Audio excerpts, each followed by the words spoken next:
Scroll-based animations, when done properly, can really add to the overall user experience, from leading them to seeing what's going on to create senses of discovery. And there's really amazing things that you can do with scroll-based animations. The one drawback of them is they can really take a big hit to performance, whether you're using an intersection observer or especially if you're using a scroll listener. And obviously performance is a really big part of the user experience as well, which is why I'm so excited for scroll linked animations with CSS only. All that stuff we were doing at JavaScript before, it's all coming over to the world of CSS with the @scroll timeline. Now the @scroll timeline is still an experimental technology. It's on the cutting edge, so you do need to be in Chrome Canary to be using it and have gone into your flags to enable it as well. But that doesn't mean it's not worth exploring and looking at, because it is the future of CSS, but also the more we play with it and experiment with it now, that will shape the direction that it's going in and how things are going to be working in the future with it. So I'm super excited about them, but the one thing is you probably haven't used them too much or at all, and guess what, either have I. So I thought what better way to do it than jump on in with somebody who actually knows what they're doing with them, which is Adam Argyle. If you don't already know Adam, he's a CSS developer advocate over on Chrome. Adam is up to all sorts of just CSS awesomeness all the time. He's sharing all the things that he's always up to, so definitely follow him on Twitter, but I've also included links to other things that he's up to, like his GUI challenges and a few other things in the description below, because they're all just really worth checking out. But in this video, what he's going to be doing is showing me the ropes of how scroll timeline works and how it's really going to change the game of how CSS-based animations work in the hopefully not too distant future. There we go. And so for this one, we're going, I am in Chrome Canary because this is something that is brand new, and it's only Chrome that has it, yes? It is only Chrome that has it right now, yep. Yeah. So we only have Chrome who's able to do this, so if you do want to play around with it in this state, you can. And I haven't touched this at all. Adam's really going to be teaching me everything there is to it. I've seen some of his tweets and a few other things come up. But I'm really, really new to this. But the one thing I do know is we do need to go into our flags. So I'm going to go to Chrome and flags like that. And I'm guessing scroll. Do experimental web platform features. Oh, it's just web. It's just it's within the platform features. It's grouped yeah. into So there. that enables a whole bunch of stuff. So like what you did is that flag, when you turn it on, you're essentially allowing Chrome to enter all sorts of new code paths. And in this case, it'll read your CSS and be like, I'm not going to ignore this now. I'm going to go put this into, into action. So yeah, I guess now we want to do something with this. So we want to do some stuff. I do know one of the things you'd mentioned early on, that I guess it's like the classic one when we talked off stream, was just like progression, read progression. So as you scroll down, something that can track how much longer you have in the article or something like that. Yep.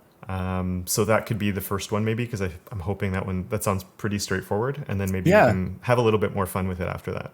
Sounds awesome. Yeah, let's start there. How do you want to show progress? Okay, so we could talk about performant animations versus just the way your mind wants to think about it. So like my mind imagines a read receipt is this bar that grows, right? Yes. And it fills the width when you've read the whole thing. I guess it should be sticky, so we should put this thing sticky at the top so it's present as we scroll.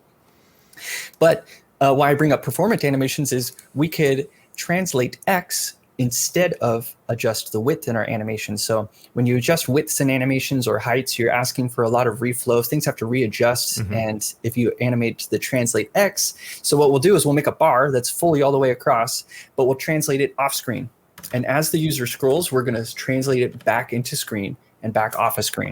Cool. And that is, I think, the technique that we should use. So yeah, if you want to start hacking on a sticky header in there. We'll call it read progression, or something simple. So for something like that, you'd have the parent, and then it would be the child that's moving around if you wanted it to have sort of... I think you could use just the one element. Make its height, it's a few pixels. And so I'll just do this at the top. Yeah, the nice thing about translating, so yeah, we're going to make the block level element a full block, a little bit of height, and it should be fully visible. And what we're going to do is, translate X. And when you translate X, the original element still maintains that spot, right? It holds it for you, but it's sort of like you're taking the layer, the painted space in the box and shifting it back. So you're translating it, it's like your body is still holding the space, but you're everything about you can move somewhere else. I don't know. It's almost like position relative, where you've got this element that can go somewhere new in an XY position while still maintaining its original spot. And yeah, Is it so working? Oh, there we go. I made a typo. There we go. Or maybe actually 10's not terrible. Let's go with that. yeah, that was And cool. say position. Nice sticky. color choice. I'm down with the lime green. And so something like that should make it. There we go. It's stuck on Yeah. top of the screen. Awesome. And Okay. then, so one thing I do like to do so at the end of the day, we do a transform, translate X, and then 100%. So it would fly off, and there we go. There it goes. So it's going all the way there. Now obviously we want to get rid of that, but maybe we could wait to the end just so we can actually, or I guess we don't need to.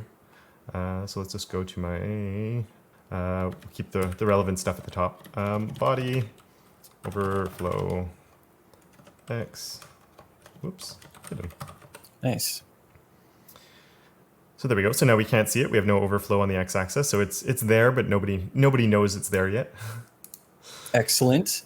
All right. So yes, you have set it up. We've got the stage set. So now what we need to do is we need to define a scroll timeline, which is essentially like an observer, and you set what you want to observe. And then, well, here, yeah, let's just start there. Yeah. Do @scroll -timeline. Timeline. And Yeah, is it open up curly brackets. Yeah, okay. That's what I was. Awesome. So inside of here, you're like declaratively defining what it is that you want to watch, and the default is the body. That happens to be what we want to watch. Do you want to type that out just so that we see it, or do you want to leave it blank so we just use the body? So if you just leave it, like if I just, okay, wait, sorry. If I leave it blank, it is looking at the body by default? Yeah, let's just type it out. Type source : Source. and then the Body. word selector with the open parentheses, like a function. Oops, selector. Selector. Oh, sorry. Body. Yes, like a function. I'm sorry. No worries. There we go. That was fun to be able to jump in there. I'm like, I am not describing this well. Let me go help out. Perfect. Okay, cool. So that is what sets the source. Now your source could be something else. So if you wanted to watch the scroll position of a different element, and then you could. And so this is where you set the source. Selector, though, takes the body element here uniquely, but usually selector only currently accepts IDs. So if you wanted to create a different source, you would need it to have an ID, and you would specify right here what that source is. That actually makes a lot of sense, because the one thing I was thinking of when I was setting this up, and like this is a generic blog article with nothing going on, but like normally you'd have comments, and then you'd have ads, and you'd have other things that are beyond the end of the article, and sometimes, some sites you're on, it's longer than the article itself. Yeah. So that's cool that it's easy to set up, so you're matching the progression of the article and not all the extra crap that comes after it. It even gets cooler. There's a concept of offsets, which we'll probably get into, okay, so let's say, you have this full range of a scroller, and it's too much, right? You're like, my main article is here, and this is what I want to show the read amount for. And essentially what you can do is set offsets. So you'd say, here's a scroll timeline, but offset the top and the bottom so that this is the range that I'm actually observing. You can do it with lengths. So you could say like 100 pixels from the top, or you could specify an element in the same way that you're using that selector there, and select that main or the article and say that these are the offsets. And so only perform this animation timeline while that element and its offsets are in view. Oh, that's fancy. I like that. Yeah, it's that's fancy, cool. but it gets really cool. Yeah, you're basically like, I think of it like clamping. You've got the full timeline in the body, and you're like, I don't care about the beginning part. I don't care about the end part. Just watch this part, and then translate that to 100% of an animation. All right, cool. So we got selector. You do need to do a time range. So do time-range : 1 second. So this has been recently removed from the spec because it's kind of awkward to think about time and duration. But here we are. We're going to be prototyping with today's Canary, and today's Canary does have time range. Essentially what time range will eventually be is auto. It's like, look, We'll figure it out. You shouldn't have to worry about this. It's probably 1 second. Eventually will be removed. Yep. And that's all you need for your original. Like if you're just watching the body and you're doing nothing, I'd actually delete source selector body just because. Right. Yeah. I mean, at this point, we know what it was there for. Out for now, but just so. Yep. And then this scroll timeline needs a name. What do you want to name it? Progress. Scroll Progress. progress? Scroll Great. progress. Perfect. So these are the same types of names that you get with like keyframes and stuff, where they're specific to the casing. So, right, scroll progress with capital P would be different than scroll progress with a lowercase p. Mm-hmm. Okay, so that's all we need to do in our @scroll timeline definition. We define it, we give it a name, we specify a source and a time range as the basics, and at this point, we're ready to go create some keyframes. So underneath the @scroll timeline, do @keyframes. Progress. So this for me would be, so you have the scroll timeline, that's your like that's where you're watching the screen, and then this is the animation itself. Yep. That makes it a little complicated for naming things. It does, yeah. Do you have any I agree. suggestions on that? I mean, you could try to keep them the same. You could do scroll progress So with a you can lowercase p, Yeah, okay. right? Now you're just Yep, sort of, or actually, I think you could do an uppercase p because they're different namespace. But let's find out. See what happens. See what happens. And then here, do to transform translate x at 100%. So the browser will look at the, oh yeah, if you set it to 100% by default, great. So Perfect. So that means it's going to come in from the right. Yeah, go it would into probably the make left. more sense if this was the other way around, but we'll leave it like this for We'll now. tweak that stuff later. Great. So what we have now is we have an animation that's defined at least two states, right? Because the element is currently in one state, and then we're setting it two. So now we have two keyframes. We have an observer of a scroll interaction that's created a timeline at a range of this. What we need to do is hook it all together. So go to your element. Yes. And give it an animation. And pass our scroll progress in there. Do 1 second of time. I'm just going to do this on multiple lines. Perfect, yeah. So 1 second. So we're on duration. The next one is the easing. I like to do linear. You can change the easing. It kind of gets a little uncanny though. So if you wanted maybe the end of a scroll to like swoop something in, you could do this. But usually I keep it 1-to-1 so that as the user scrolls, you see this direct relationship. Right, there. yeah. I guess it makes it a little bit easier to feel. Yeah, I know what you mean. Yeah, you could just make the touch fill off. And then, so here, put both for the way that it fills, because we want the fill to go in and out in both directions. Both? Yep. Set your animation fill. Oh, look. Okay, so you see it filling at the top there? Yep. It's running our animation. It says, hey, cool, we know this animation. We'll run it forever. And if you hit enter and do animation dash timeline and specify our timeline, we're now saying don't run on the refresh rate of the screen. So usually animations run at your screen refresh rate. That's sort of like the tick that's happening that allows something to move. We want to change the tick. We want the tick to be the scroll that we created. So hopefully as you scroll, you can see, animation timeline, just give it the name that we created in there. Sorry. So we just do scroll progress. So we'll see if this works with the name. Did we get it right the first time? It looks like it, because it didn't load in now. It did. Ooh, cool. That's so easy to do. Right? Wow, success live first time. I honestly didn't think that would work out that great. And I like that we named our animation and our timeline the same. That's kind of a cool technique there. For me, I think that's one. I mean, naming things in CSS is already a sticking point for a lot of people. So this is one of those ones where I guess just because they're like, I think for a lot of things people are going to be doing is you're going to need to create the animation and the scroll timeline, because they're for a lot of things will be used together. So I'm wondering sort of what the naming conventions that might come out of it will be. Yeah, I tend to do, let's see, I haven't really created any conventions.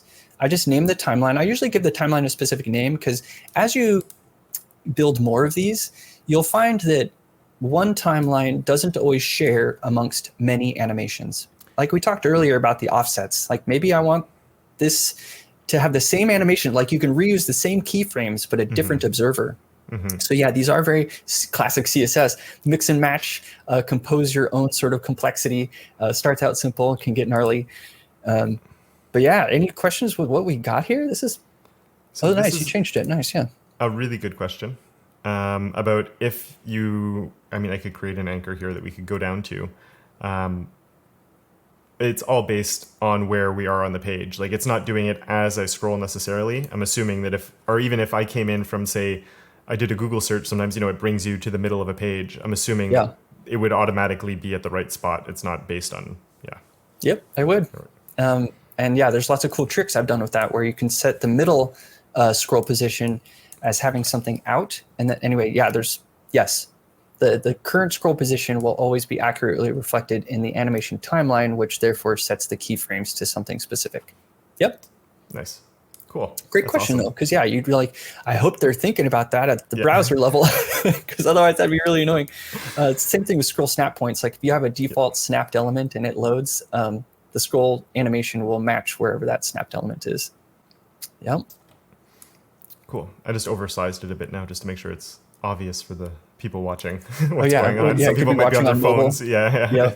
I try to be considerate of that too. I feel like a lot of folks were watching on mobile and they're like looking at code. I'm like, I better make it big enough. Well, here, let's do another scroll timeline that I really like. Go to the top, see your brand logo, Ipsum, and home and blog. Mm-hmm. I've been using Robinhood app a lot, and one of the things they do that's really nice is when the page loads, the header is opacity 0, because you're just like, here, focus on the content, and it makes it nice and minimal and beautiful. But then as you scroll, I guess it's a sticky header. It's a sticky. It would have to be, right? Yeah. It would have to be.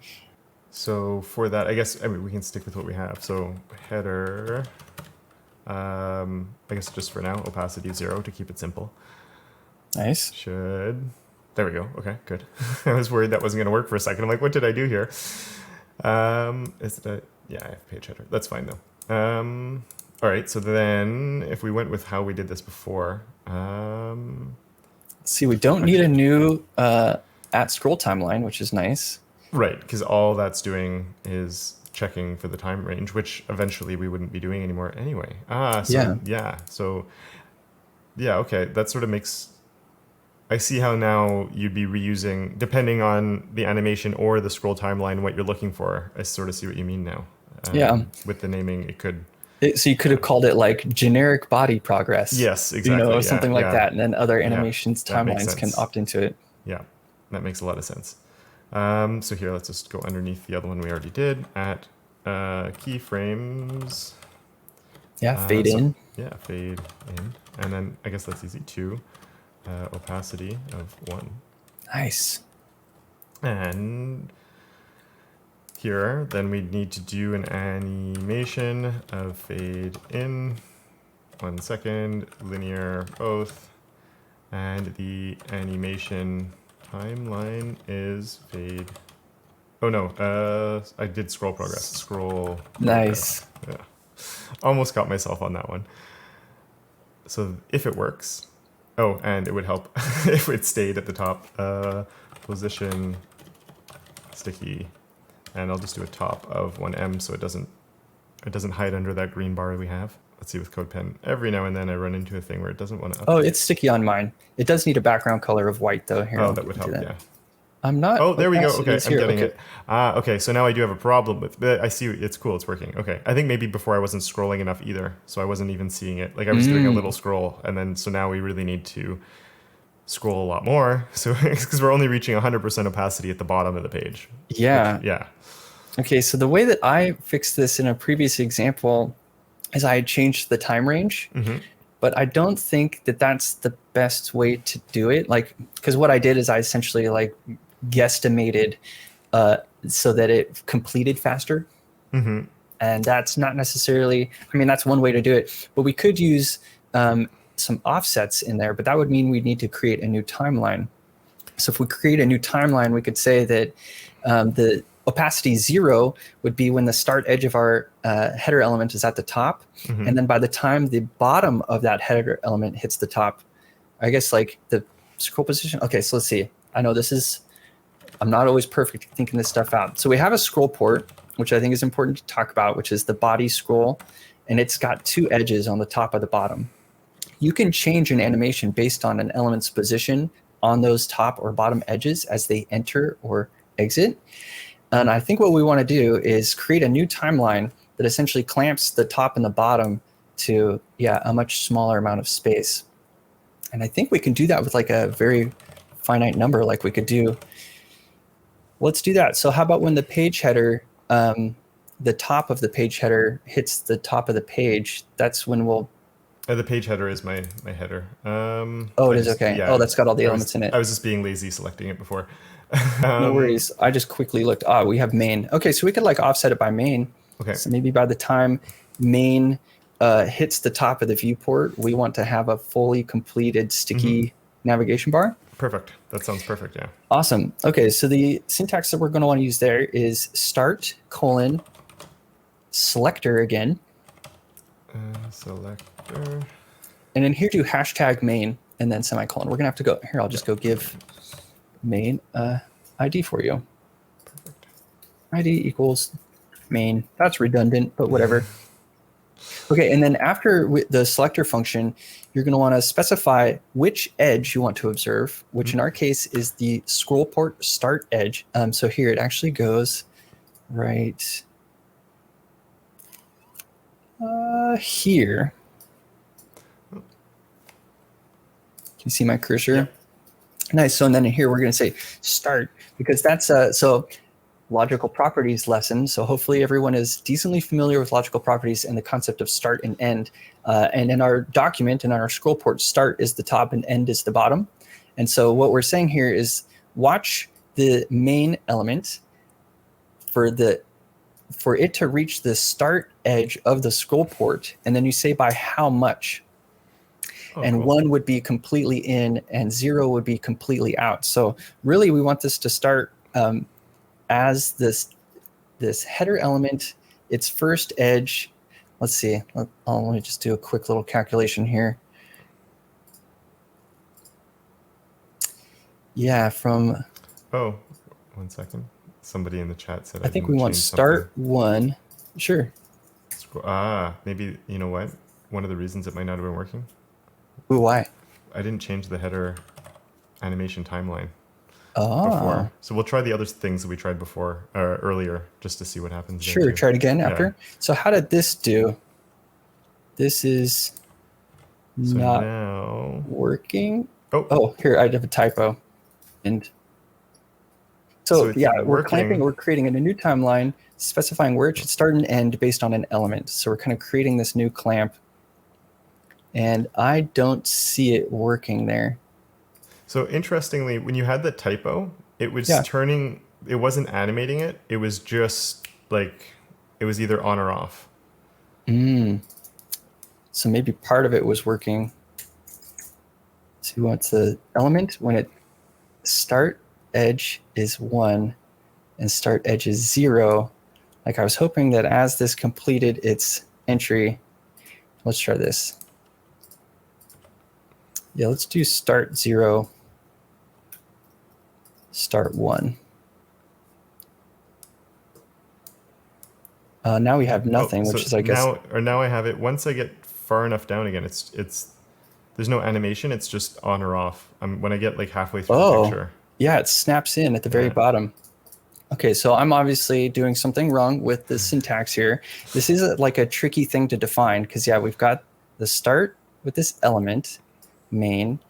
When the mains start. So that we're defining this offset, we're not looking at the end. So if we were to switch our syntax, so there's 2 different words here. You can use start and end, and they're basically which edge of the viewport do you want to observe some intersection with. And we want to observe the top of the viewport. So we want the start. We want it to start when the top of the edge of our element is intersecting at, I guess it's because, we want it in by default, which that element's edge is in by default. Yeah, anyway, this is tricky stuff. Let's see if we can get it figured out. I don't know. I don't think there's anything wrong with our syntax other than it doesn't seem to be working at all. I wonder if they launched scroll offsets on us. But I think they'd still do the old syntax. I don't know. I'm going to try something because I know they shipped something super recently. And if you got the freshest Canary, we might have syntax stuff to do. Let's see. So offsets there.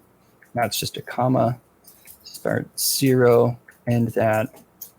So this is so like we might have got into this, but I guess we're getting into it now, which is trying to use the newer syntax, which allows you to specify multiple offsets. And I am getting the same result, which to me signals that. Oh, is there a? Oh, here I'm we getting go. it working. Now it's working. I'm just trying to see when it's. So it looks like it's starting at the right time, but it's Yes. not ending at the Ending, right time. yeah. So we want it to end when the start is, well, we could just try a different number in there, like 0.5, so it's halfway through or something like that. Oh, main is really long. Yes. Main is really long. So maybe we want to target the smaller page header. Or not page header. No page header, because we're sort of stuck with that. Or could we say with that, like, it's, you have the one in the 0. Is there a way to say like a certain, like, I you were think you saying could say a 0.5 length. before? Yeah, we could try start at just like 100 pixels.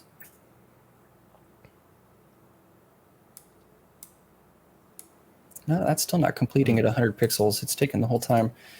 What did we did? 0.8. Because then we're sort of articulating that it should complete faster. No, that's not going much faster. Oh, and we're still in offsets. Let me get rid of the offsets. I'm not sure that those are working, so let's go back to this syntax. So main is really long. Okay, that makes sense why the animation is like, okay, so that's working better now. That made it fade in faster. Okay, so what I did is I changed to how much is intersecting, and I said 80%. Right. 0.8. Perfect. Cool. Yeah, that makes sense. Which is, yeah. Would that be why before it was just like instantly doing it? Because it was at the end. Yeah, at the end it was complete. Yeah, because that was the end of main. Yeah. Awesome. There we go. Cool. Cool. Glad we worked through some issues so that everyone could see it. I am going to change the ID main. I'm going to move it to the H1 article title, and then do start 0. So hopefully it completes as my first article exits the screen. It does. Yeah, there we go. Ah, excellent. Cool. There we go. Okay. Perfect. Whew. Success number 2. All right. So far, so good. The joy of when you didn't write the HTML for it. It's good. Well, and this stuff is also a lot. And I'm glad people get to see me think it out, where it's like, oh yeah, main is actually really long. So our timeline was really long. And even though we were watching the start and end of main, well, it's a huge timeline still. And I just shrunk it by setting it to our H1. So I went and stuck that ID main on there. I could go change around some of our naming here. Let's do, I'll just change that. Let's do this to ID equals H1. Sure. Naming's hard. Now at least it's articulate. So yeah, now we have a header timeline. Actually, this aligns a little bit more with, I think, our intent is we have a header timeline that's specifically offset for an element. And now we have that timeline and that position in the scroll port powering some time, like some keyframes from 0 to 100%. So we just did a pretty complex one right there. We could also do it to that image, that a star-filled sky. We could make that fade in or scale in. So when it's out of the viewport, out the bottom, it has, it's at some sort of out state. And as its edge enters in the end, we could now present it. And as it's exiting and it hits the start, we could shrink it back up. So there's multiple animations we can apply here. Any special thing that you like other sites that do? I don't know. Yeah, I could. This makes me think like what you just described, like just the storytelling through scroll-based stuff now is going to be so much easier. It's going to be nice to. Yeah. Well, I think about that just really fast. There was a question here from the Big Dave asking, can we choose different elements for the start and the end since we have the selector on both of them? I would assume so. So yeah, could we start based on the offset of this H1 and then make sure it ends at the bottom? Yeah, that would make sense. Here, let's just try that really fast. I'll give my figure an ID of figure, and then figure. So if it works, it'd be when it gets to the bottom of the picture. Nice. That does work. Yeah. Oh, very cool. That is cool. So yeah, that's really, really awesome. You can target different elements for the start and end. That could open up some other things too. Yeah, it's all about that clamping of what's the range of scroll that you want to observe. And then translating that into the completion of some keyframes. Yeah, it's so annoyingly simple in concept. And as you can see, there's a lot of complex things to think about at the end of the day. Okay, cool. Yeah, let's have the image fade in. So it'll start faded out. And let's bring it in as it enters in the end. So yeah, let's use the other side of the scroll port to do an animation, which is the bottom edge. So this would be something comes in from the bottom. Cool. Let's present it. Yep. I think we can reuse your fade in keyframes. Yes, that makes sense. So on the figure, opacity of 0, and then I'm just trying to think, would we be... So we need a new scroll timeline. I should let you write it, huh? I'm just trying to think for that. Okay, I'm just gonna put it right above here so we don't have to scroll up and down. At scroll timeline,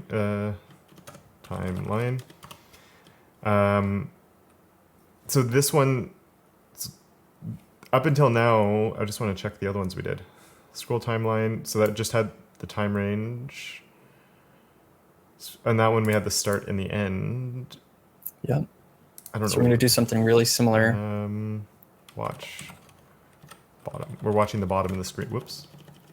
I don't know. It's a terrible name, but it'll work.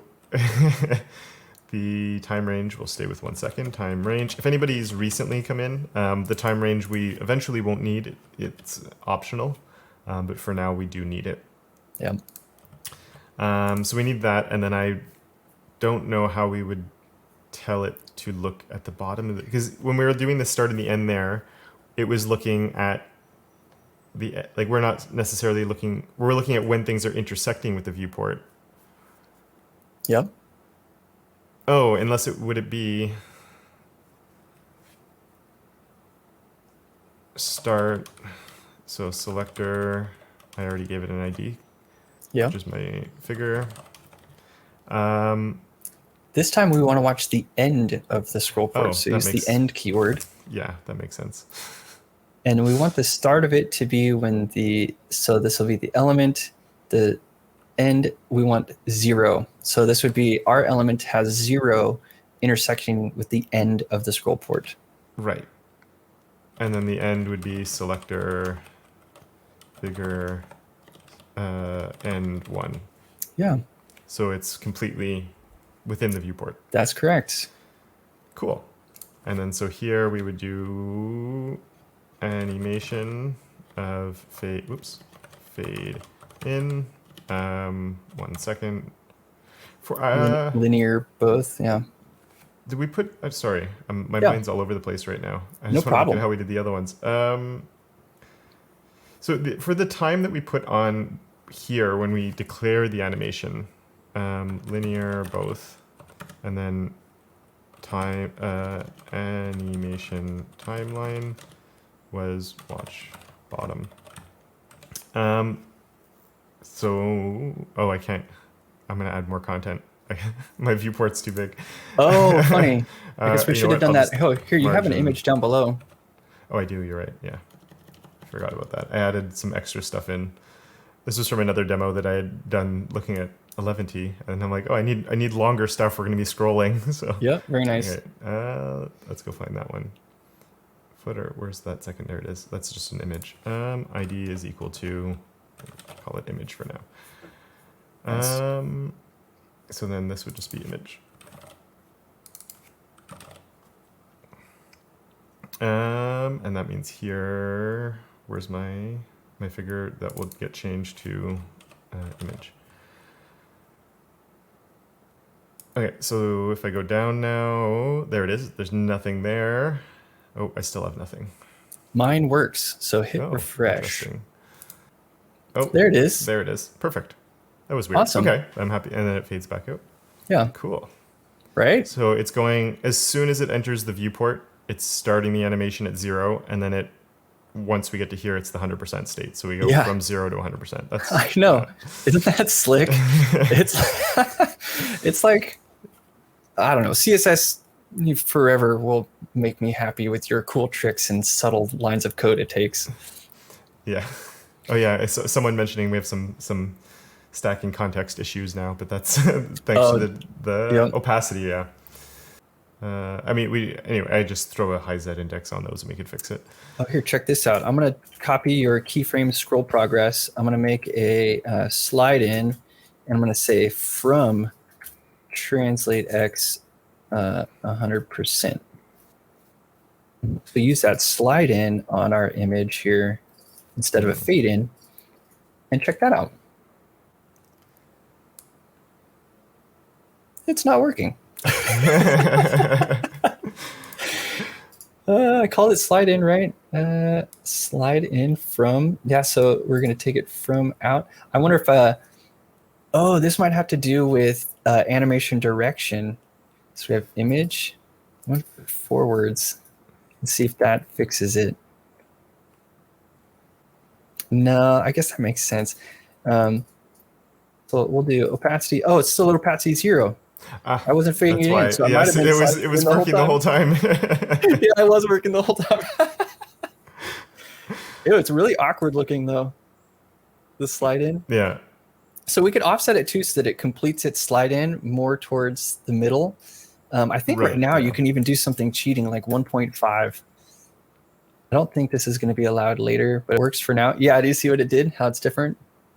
See how it completes a little later? When we're further down. Cool. Yeah. So it's that makes sense. So now it's roughly when, that's not what exactly, but I see, yeah. Or no, because we're looking at this. So once this starts at like 1.5 past the viewport, almost like 150%. Yeah, it's like 150% of this is in view complete. Yeah. Yep. Yeah. Oh, and there you can really see the joys of stacking context, because if it's halfway in, it's on top of everything, and then as soon as it gets to its final resting state, it jumps back behind. Yeah, it's the joys of stacking context. I know. So much power, so much responsibility. Yeah. So one question I have on that is, when we're doing the animation, so we're doing slide in, 1 second linear both, what's the 1 second here representing, if anything? Like, if we change, because I know we were talking about we have the time range in the scroll timeline. Yeah. And we also have the 1 second that's coming in the animation itself. Or is that where there's like a 1-to-1 correlation? This is where I like to keep the 1-to-1 correlation. Yeah. Let's change it.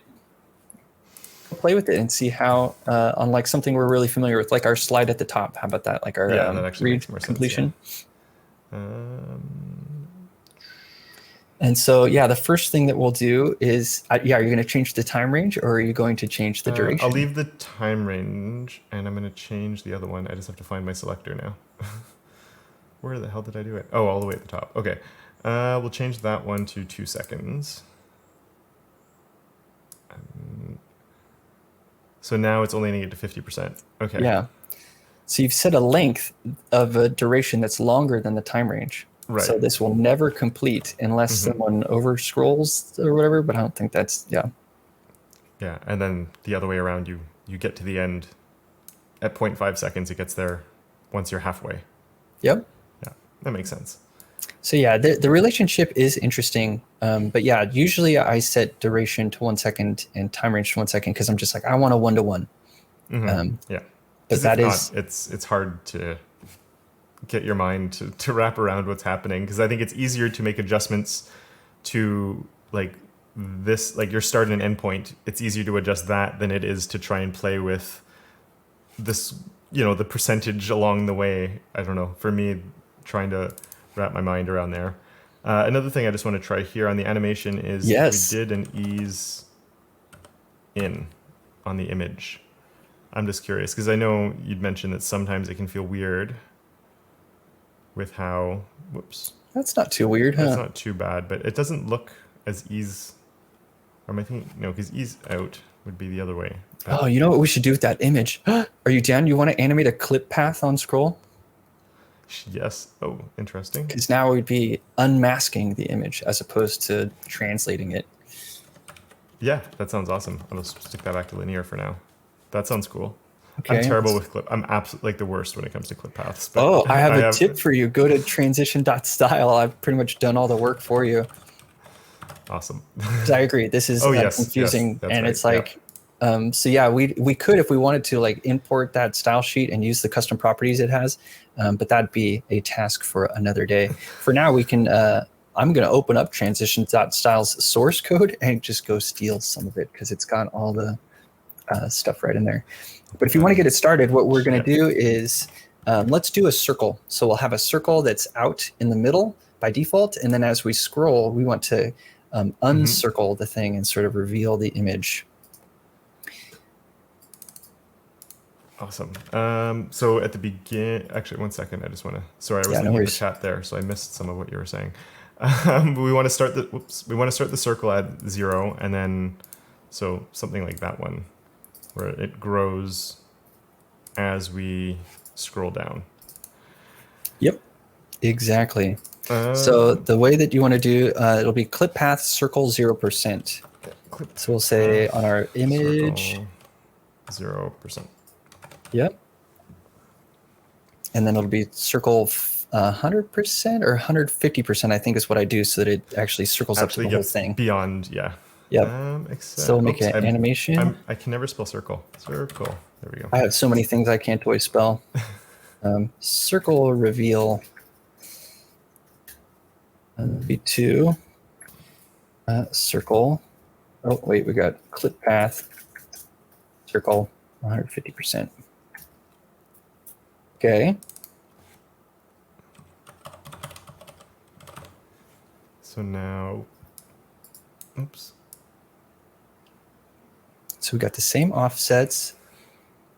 So, but we're not clipping it. This is, I'm going to open up some dev tools because I wonder if it's working for me, but one second, let me just, I'm going to put the offset it's totally working for me. Yeah. Oh, it looks cool, actually. Yeah.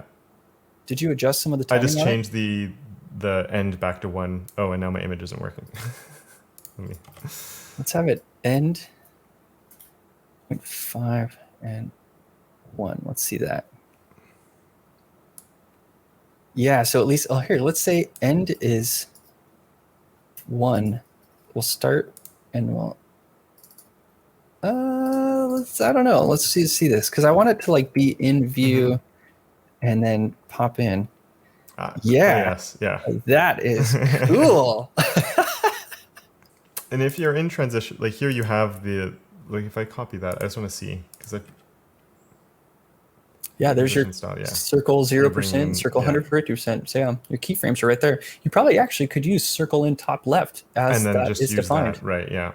Oh, snap. That makes transition style and scroll timeline even cooler. Look at that. You did a better job than you thought. Nice. I forgot. That's cool. But that's fun. That's one of the, I guess one thing to note just for anyone who is, see, mine keeps stopping to work every now and then when I make a change. Try opening it up in debug instead of collab mode. Oh, that's true, yeah. Because sometimes scroll timeline does a little better when it's full screen too, as opposed to running in an iframe. So one thing I will say there we go. That's so cool. Yeah, just obviously if you are animating things, we do want to be aware of people that have sensitivities to animations. Let's do that work real quick. Yeah, cool. Okay, let's do two things. Two things I think are important to wrap this up. First one, we can wrap it in @supports. Yes. Oh yeah, that's true. We should do that, yeah. And second thing that we can do is put it behind, so just put that animation code and any of the states that it's required behind prefers reduced motion media query. That way this thing just upgrades only if it's Q. So the way that I like to do @supports, and I wrap my @supports scroll timelines in here. I usually do the scroll timeline, the keyframes, and all the styles all together, so we can decide how much of that we really want to wrap up right now. Like it's going to be a lot of moving lines of code around. It could be annoying. But maybe if we just want to share the concept, it's easy. But I do @supports, open up parentheses, or here, I'll just like paste it, dude. There's no reason we have to. I'm going to put it at the top of the file here. Yep. Animation timeline works. Oh, that's cool. So yeah, so this is what. Best. Thanks. All you're checking with this is, does the browser understand the property animation timeline? And if it gets a custom name of whatever the hell it wants, in this case it works, it's like, that's valid syntax. And I'll go, great, you understand scroll timeline. And so you can put your work inside of there. Yeah. Nice, do you want to take over the prefers reduced motion? And I guess, you put all your stuff there. And then for media, prefers reduced motion. Whoops, did I have a typo? Yep, I got you. Thanks. Prefers reduced motion, reduce. Am I getting that right? Yep. So what I like to do sometimes is no preference here. No preference, yeah. Oops, there we go. Oh, I shouldn't have typed. There you go. That's okay.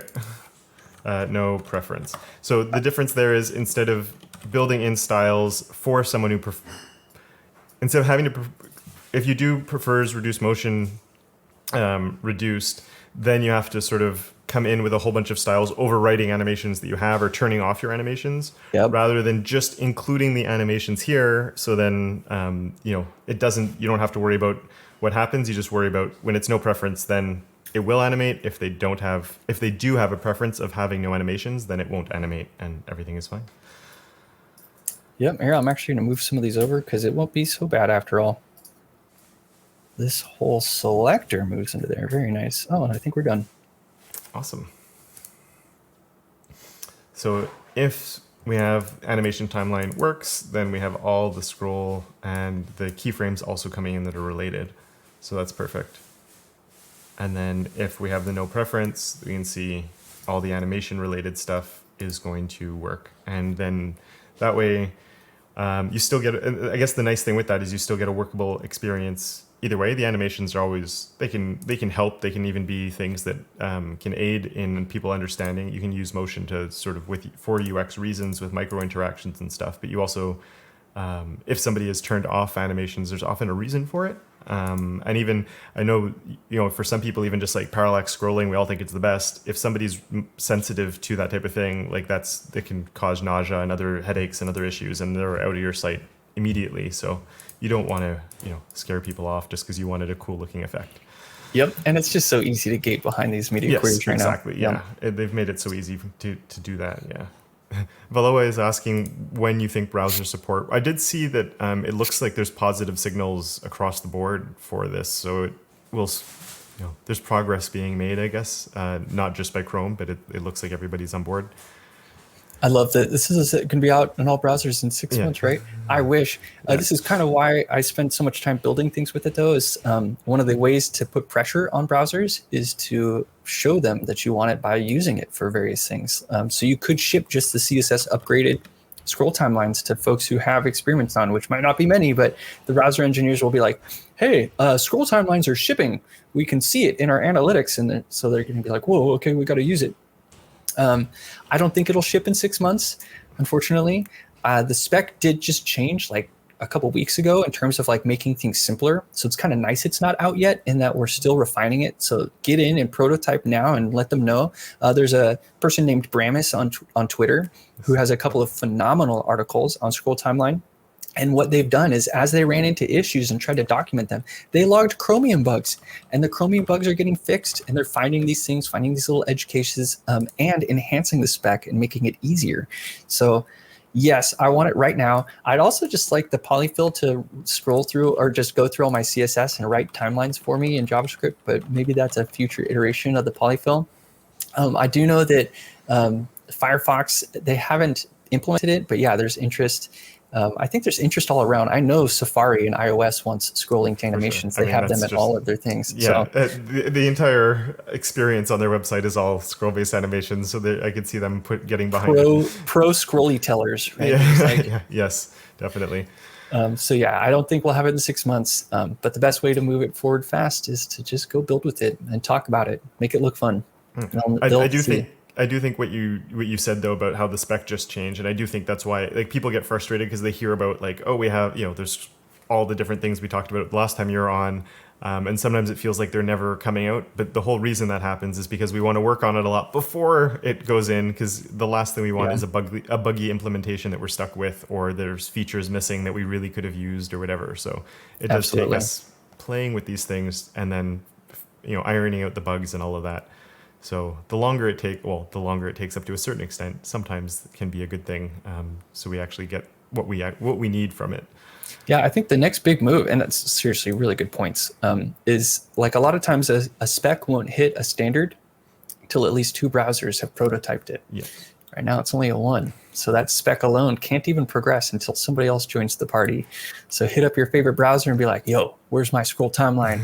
I'm ready. And that'll help a lot. Yeah, start filing some bug reports for for Firefox and for Safari to get things moving there. Now, as I said, this isn't exactly ready for prime time yet, so if you do want to look at how you can do some animations using JavaScript with a little bit of CSS as well, I do have a series on intersection observers for your viewing pleasure right here to check out. It's a very fun series, and intersection observers are really, really cool. And with that, an absolutely huge thank you to Adam for jumping on and showing me the ropes with how that worked. If you want to check him out, definitely follow him on Twitter, and I put a whole bunch of links to other stuff he is up to down in the description below. They're all worth checking out. Thank you very much, Adam, and thank you to both Zach and Randy, who are my supporters of Awesome over on Patreon, as well as all my other patrons for their monthly support. And of course, until next time, don't forget to make your on the internet just a little bit more awesome.